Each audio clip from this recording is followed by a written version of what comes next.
na ba kapag question sa imong kagalingon nga ngano ako man gitagaan sa Ginoo challenge sa kinabuhi sa kadakang tao sa kalibutan nga ako man. Basta kayon kasi imong kagalingon nga di masiguro ko love sa Ginoo. Kaya nga naman nga sa kadaghang tao ngano ako man kabalo ka nganong gitagaan kag challenge sa Ginoo sa kinabuhi. Kinakitaan ka sa Ginoo nga kaya nimo. That is why gitagaan ka nig mga challenge sa kinabuhi. You know what? Naay mga problema ang ubang tao. Pero abinin mo kung unsa, look at them. Until now, nakasurvive sila. Just like you. Gitagaan kag pagsulay sa Ginoo sa imong kinabuhi. Dilibot pasabot kay. Luya ka. Dilibot pasabot ngayon, anak ka. But pasabot na nga gitagaan kag challenge sa Ginoo. Tungod kay strong ka. What if maabot ang panahon nga tagaan ka niyang challenges nga bugat kaayo tapos wala ka makasulay og mga ginagmay nga mga challenges sa kinabuhi tungod kay dili ka ganahan og mga challenge kay feel nimo gibiyaan ka sa Ginoo. You know what, gitagaan ka sa Ginoo og challenge sa kinabuhi sa pag-abot sa mga dagko nga mga challenges makabarog ka.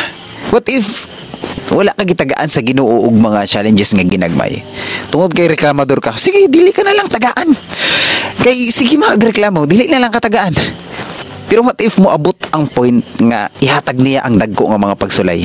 Tapos imagine, before niya gihatag ang dagko kaayo nga pagsulay sa imong kinabuhi, wala ka moagi og pagsulay.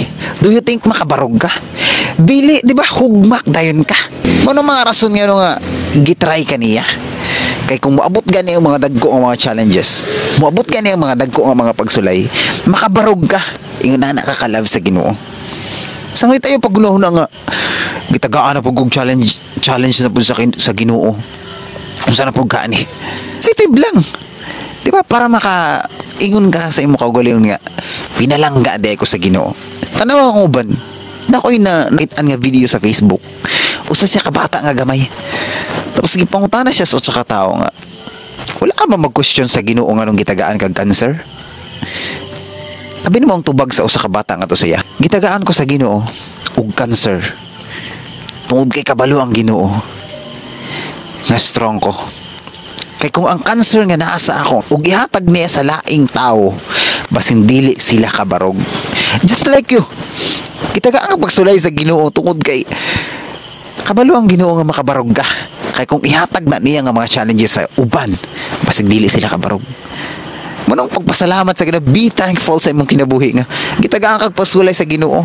Tungod sa mga pagsulay, makayon ka nga strong ka. Sanglit ayaw pag una-una nga negative ang challenges. Ikalipay ang mga challenges sa kinabuhi. Kabalo ka, challenge ra na siya. Then after that, makayon ka nga thank you Lord sa challenges. Nakikingon sa mga istorya nga there is a rainbow after the rain. Positive lang. Ay pag una nga na gibiyaan ka sa Ginoo. Wala ka biya sa Ginoo. Naa ang Ginoo.